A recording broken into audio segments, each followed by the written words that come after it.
Alexandra Levine welcomes you to the Alexandra Levine Live Podcast. Today, we've got a packed show, from breaking news to informative topics that will keep you well informed. So, please click the subscribe button to get notified of her upcoming episodes. If you like what Alexandra talks about, then please share the Alexandra Levine Live to others. Alexandra also looks forward to your comments during this episode. Tonight's Alexandra Levine Live Podcast starts now.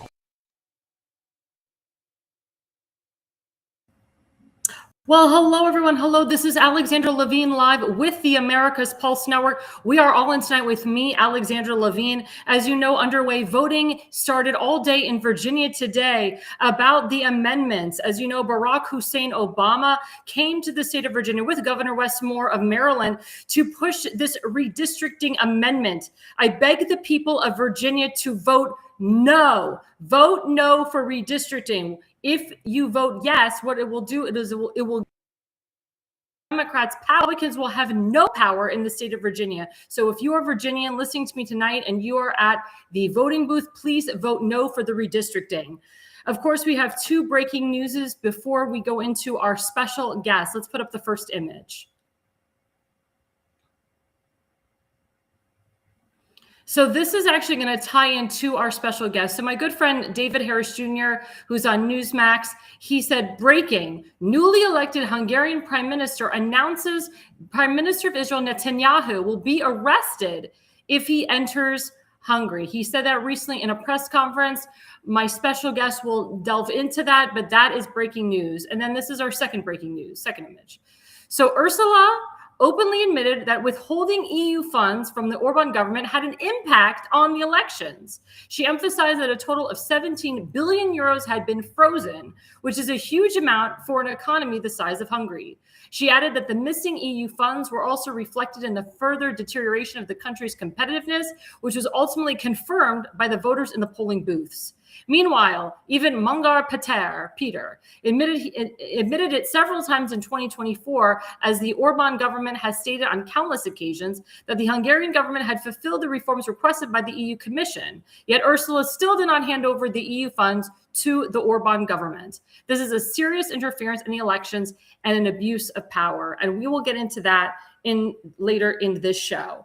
But we have a special guest and another exclusive international interview with my good friend, Tamir Wertzberger, who is the author of The Gatekeeper of Europe. We are so happy to have him on my program today. Thank you so much for coming on, Tamir. Hi, Alexandra. Thank you for inviting me. So, Tamir, tell the audience a little bit about yourself. So I was born and raised in Israel, in a small village in North Israel. I moved to Hungary almost 9 years ago. I'm working as a Foreign Affairs Director of Action and Protection League, which is a European organization that combating anti-Semitism. I'm holding many years of experience in politics, European politics, mainly according my work for the International Department of Likud Party since 2015, and the book, of course, I just published my book, The Gatekeeper of Europe, about exactly this topic, about Hungary. So you were born in Israel. What year did you come to Budapest, and do you have dual citizenship? So first of all, yes, I have dual citizenship, or as I like to say, I had the privilege in my lifetime to vote both for Benjamin Netanyahu and Viktor Orban. Well, I'm coming from a Hungarian family. My grandparents, all of them were Holocaust survivors from Hungary, and what we call the territories that were taken from Hungary after the First World War, mainly Transylvania. My mom was born there. Hungarian was her mother tongue, her native language. So Hungary always was around my childhood, my family. Either the language that my parents used to speak with my grandparents. The food that my grandmother used to cook was very traditional Hungarian food, and Hungary always had a special room in my heart. It was a long process. I came to Budapest for the first time in 2012 by a seminar of the Jewish Agency.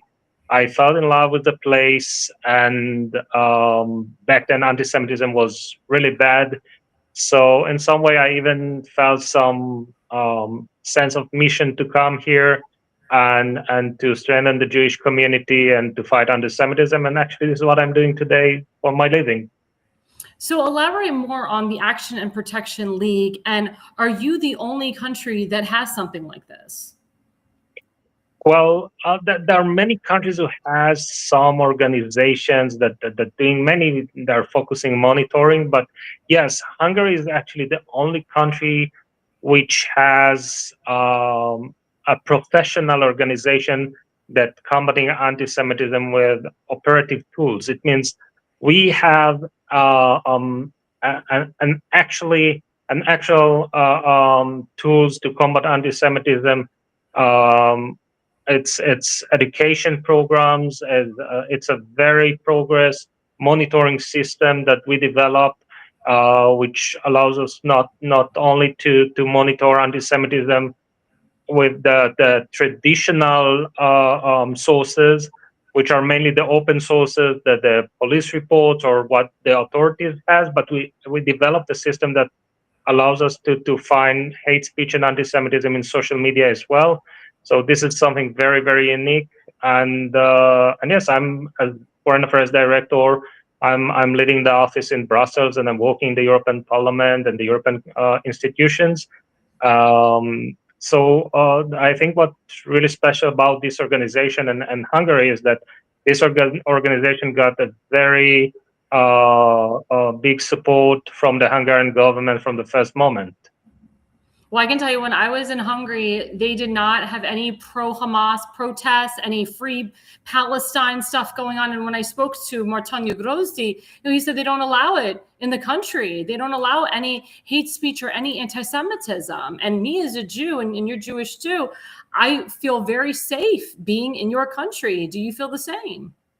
I absolutely feel the same. I will tell you more than that, Alexandra. I remember Hungary in 2012 and even before. Hungary was in a very bad position regarding anti-Semitism. In every international index and report, Hungary was appeared as the most concerning case regarding the rising of anti-Semitism. So to remember about the situation here 1.5 decade ago, and to see what we have now, how Hungary become the safest place for Jews in Europe. The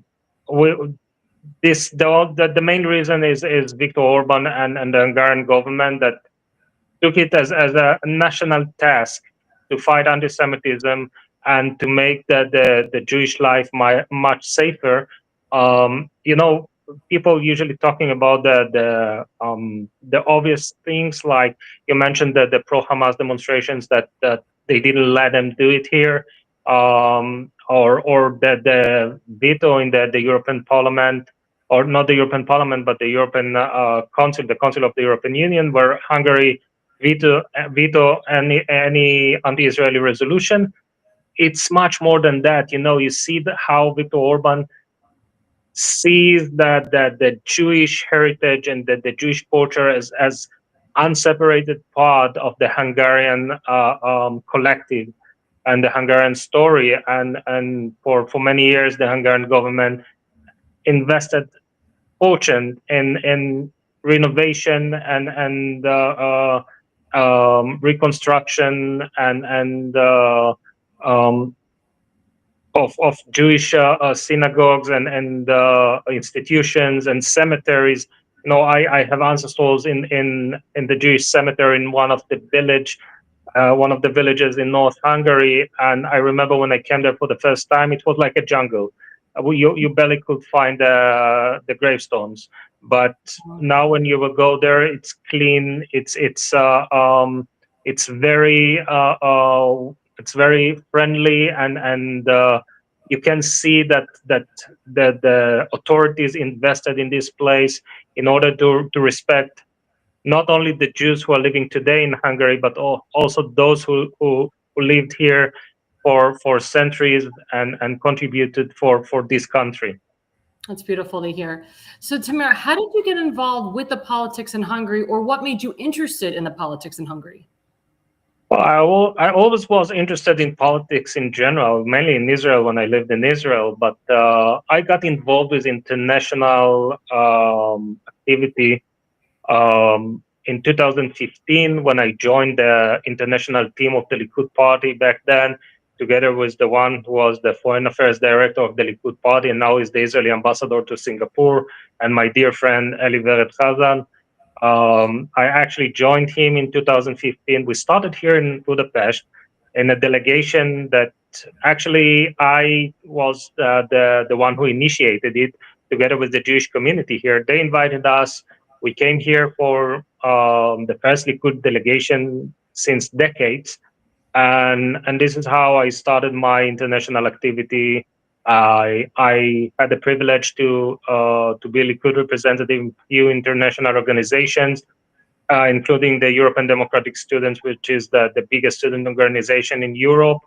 Also in the European Young Conservatives, which belongs to the Conservatives and Reformist group in the European Parliament, and the International Young Democratic Union, which in these two organizations, I also served as the vice chairman for 1 year between 2016 to 2017 when I still was young. So, as I said, Hungary always was very important for me. I always had a very deep sentiment to Hungary, so that it was a question of time when I will move here and will apply my activity from the place that I loved and was connected since I'm a child. So, Tamir, what was your inspiration to writing your book? So, what was my inspiration? I will not call it an inspiration. I will call it a trigger. In 2023, when the Israeli government tried to do a judicial reform, we saw a very aggressive demonstrations by the liberals in Israel against the judicial reform. And one of their arguments were that we should not become Hungary, that Netanyahu wants to make Israel a dictatorship like Hungary. Iran and Hungary were very presented in the Israeli public discussion in a very bad context. And I live here, and I already was aware to the Hungarian politics, and I saw the gap between the way Hungary and Viktor Orban presented in Israel to the reality. And first of all, it was even a matter of some appreciation and gratefulness for Viktor Orban for what he did for the Jewish community and for Israel as well. And I felt the obligation to write down all what I know about Hungary and to make my own research in order to bring the Israeli public, and not only to the Israeli public, but to everybody around the world, to give them some different perspective about Hungary and some different angle from what they used to hear from the liberal media. I think that's fabulous. I really do. And as you know, you just went through an election cycle. Everybody thought, especially in America, that Viktor Orban would win re-election, including myself, my network. We heavily endorsed him. As you know, President Trump heavily endorsed him. J.D. Vance came to Hungary April 7th and 8th, just a few days before the election, April 12th. But for some reason, either the people had a different agenda or somebody had a different agenda there, because Orban was the prime minister for 16 years. So from your perspective, how do you feel about the elections? Are you hopeful for this new prime minister? Are you nervous about this new prime minister? First of all, I have to admit that I was sure that Orban will win after all as well. This was my assumption as well. And I will tell you also why I thought that Viktor Orban will win. Because from my perspective, and I've been here in many conferences and events by Fidesz. Fidesz is Orban's party, including the CPAC conference, which took place just a month ago. including JD Vance's visit here a week before the elections. I was there as well, and including the demonstration, the big pro-peace demonstration by Fidesz in March 15. I was there, and even more than that, and my impression was that Fidesz is still very, very strong, mainly in the countryside. Budapest always was liberal. It's not a surprise that Fidesz lost Budapest, but in the countryside, Fidesz always was very strong. That the reason why Orban lost after all. By the way, I say that he lost the elections, but what I call Orban doctrine absolutely won. But we can talk about it later. But the reason why he lost after all combined by two main elements. First of all, a very large turnout. The turnout in these elections was 79%. It's a lot. It's really a lot, and this was the game changer. Second of all, there is a young generation, people who were born around the 90s, the middle 90s. They know nothing but Fidesz and Viktor Orban in power. So these people, which are missing the history context, they believe that it can be better. So this is why it was much easier for them to choose someone who is younger, and they could feel more related to him, or that he's speaking in their language, or in to and yes, that these two elements were the main elements that led to these results. And we also have to remember that differently than other elections in Hungary, this time we had pretty much only two parties that competed in this election system. We have Fidesz, of course, and we saw the TISA party, the opposition party, that managed to bring all the opposition supporters behind them. So if you're doing some analysis of the numbers, Fidesz still have 2.33 million voters in this election. It's a lot. It's really a lot. If you will have normal turnout next elections with this kind of number, Fidesz should win the elections. But yes, the Fidesz still have strong base. On the other side, we see that Peter Magyar and TISA, they got around 3.4 million, I think. But out of this 3.4, 2 million people are people that never voted for Fidesz. They just saw him as a tool to take down Orban, and this was the reason why. Unbelievable.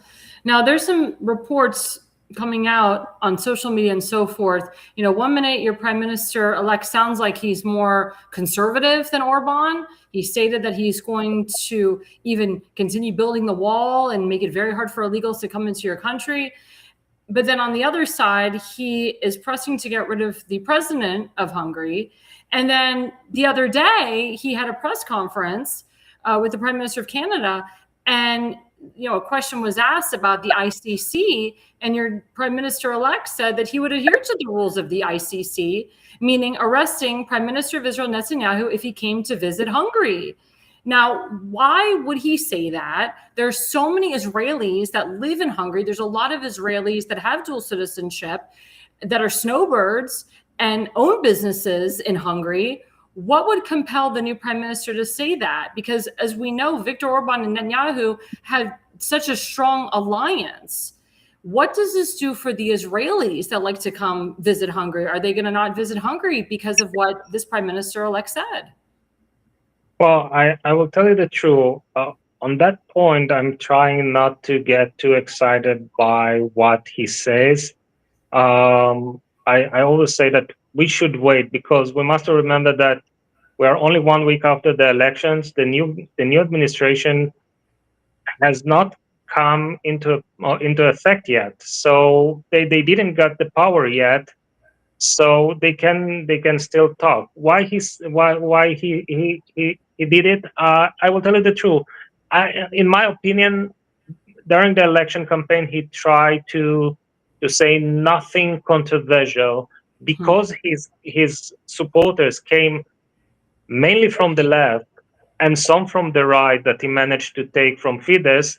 He tried to avoid any controversial statement before the elections.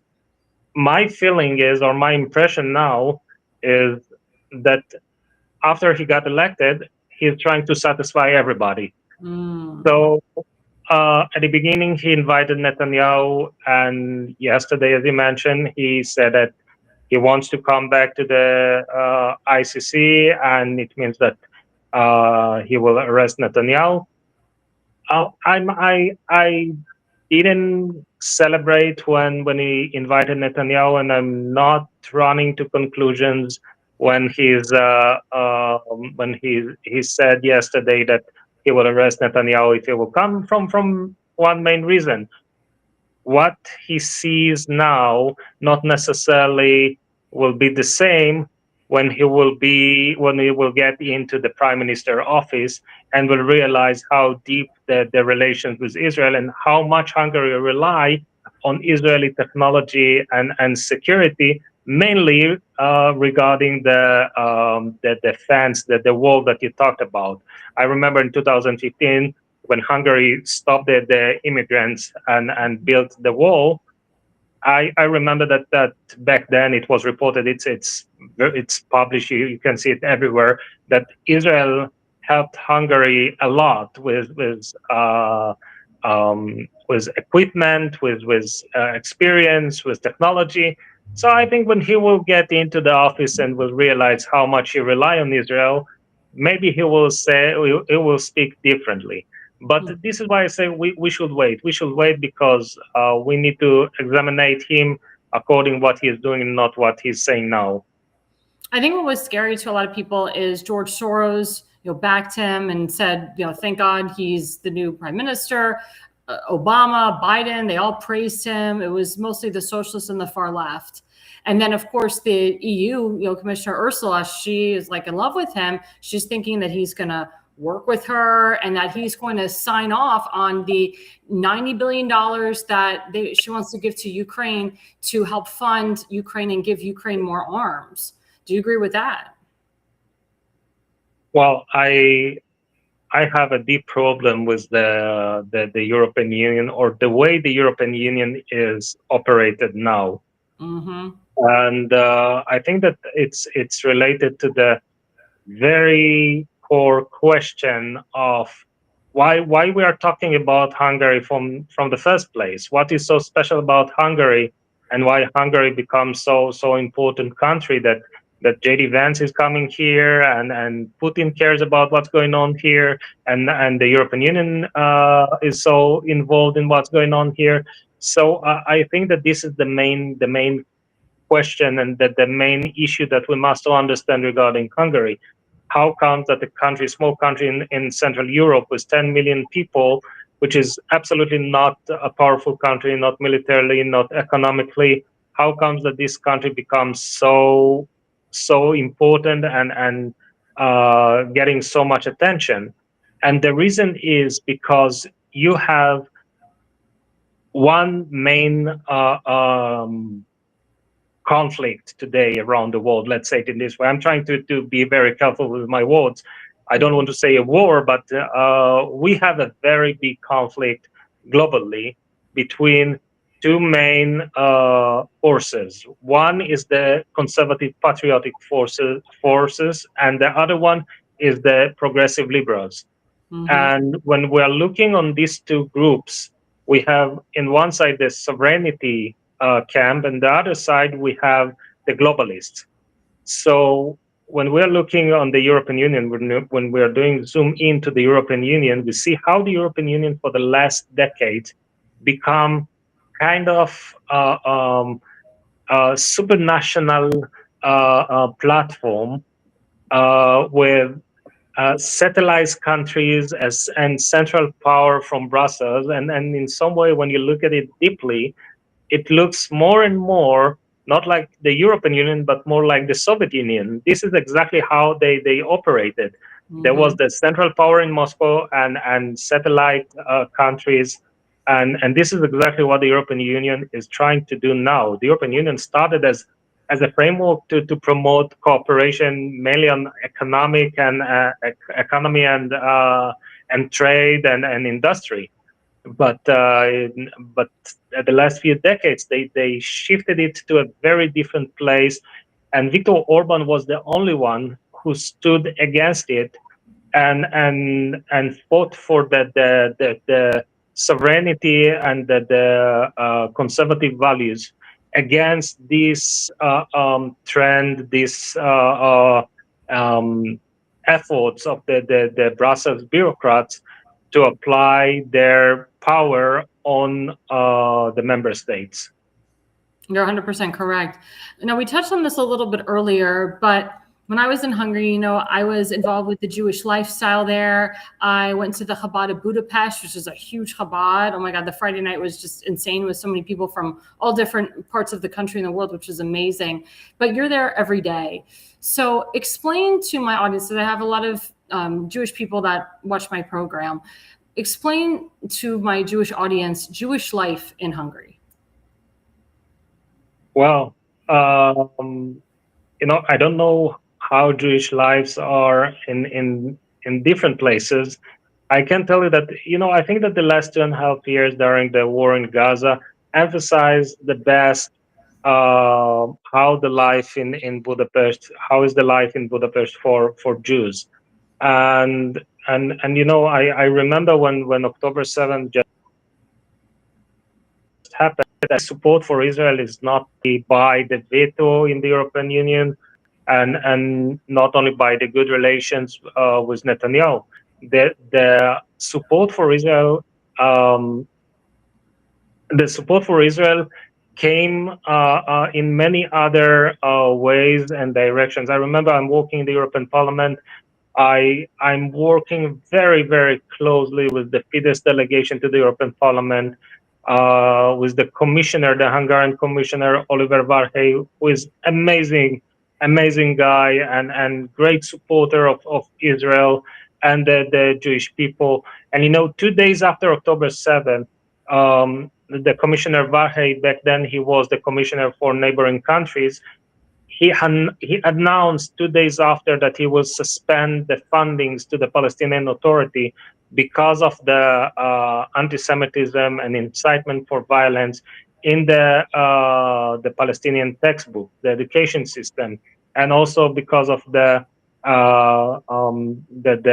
funding and the salaries of the Palestinian Authority to the prisoners in the Israeli jail, terrorists. And he did it.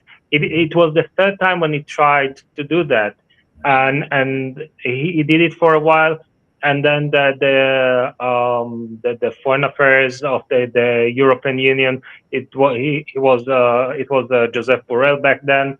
He just flipped it and refreezed the fundings, and I saw it also with Fidesz delegation. So for me to live as a Jew in Hungary is a feeling of equal citizen who can live and practice his religion freely. I'm going to the synagogue every Friday evening, every Saturday morning. You can see Jews are walking in the street with no fear and no shame, and you see it with people with very Orthodox costume. We have here in North Hungary the site of Reb Shayale from Kerestir. He was a very big rabbi, very known and very very important in the Hasidic world. By the way, just yesterday or 2 days ago, it was his Yoitzai. This is the day of his passing, and many Orthodox Jews are coming here. Thousands and tens of thousands of Orthodox Jews, Hasidic, are coming here every year, and you never hear a problem. You never hear about incitements or incidents.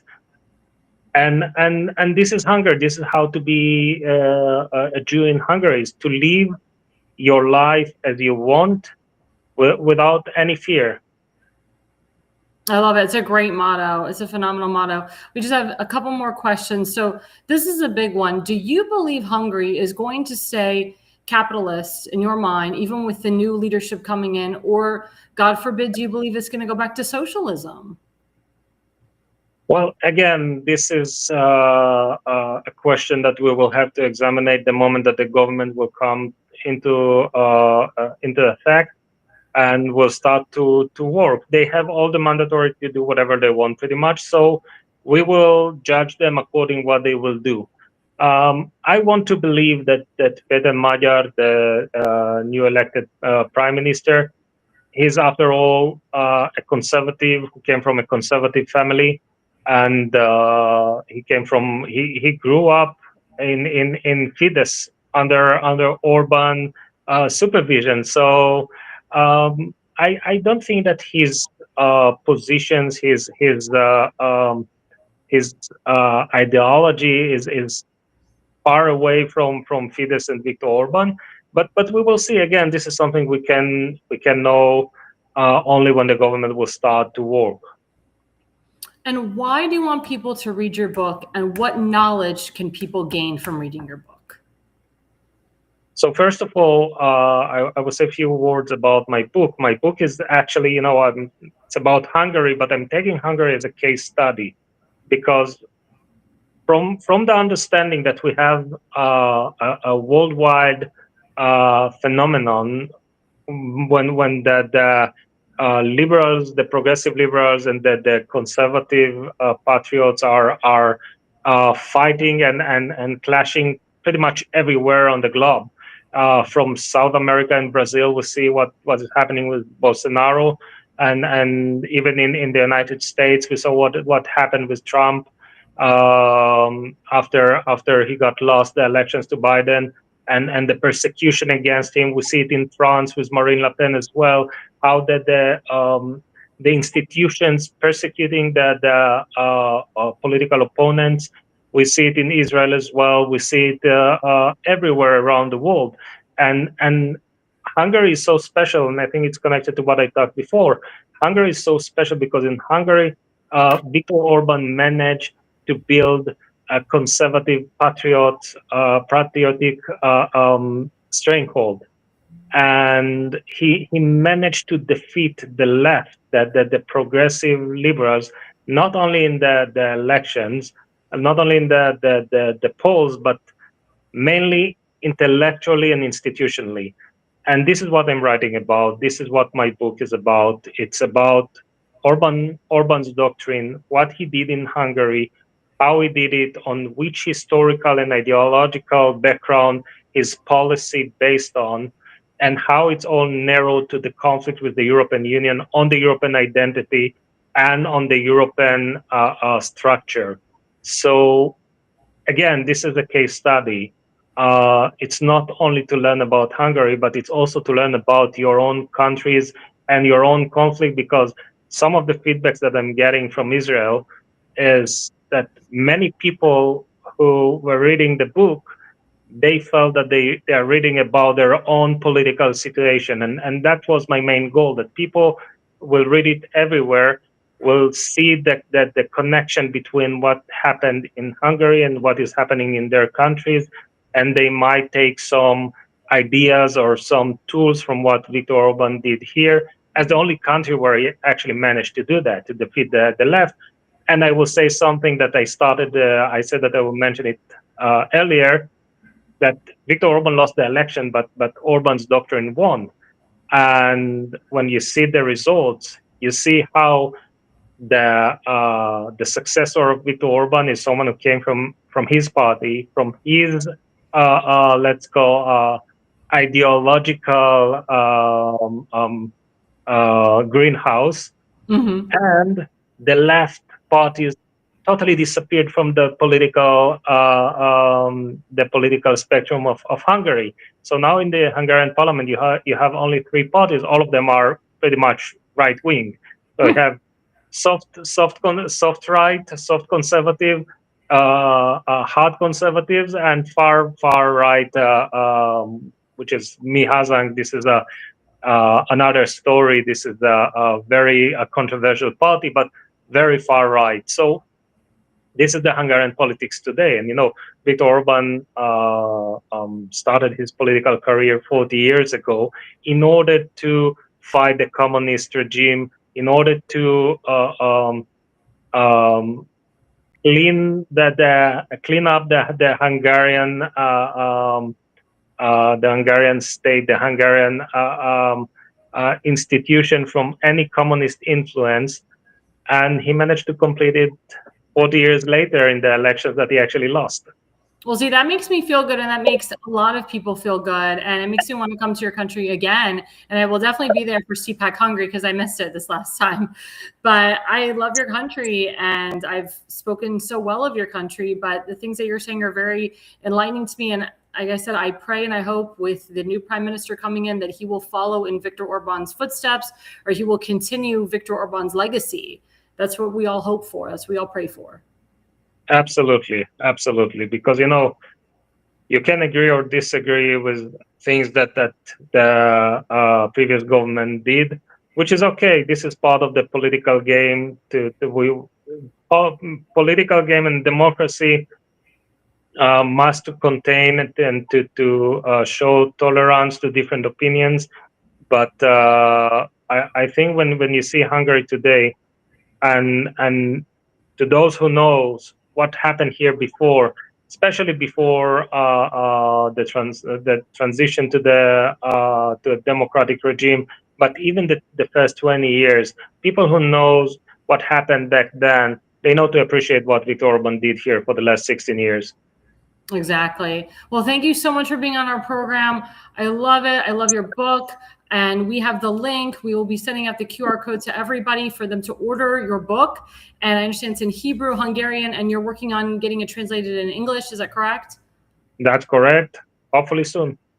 That'd be great. Our exclusive interview with Tamir Wertzberger, author of The Gatekeeper of Europe. Thank you so much. And I just want to say Yom HaZikaron, and then we celebrate Yom HaAtzmaut in a couple of days, which is Israel's Independence Day. Yes, today.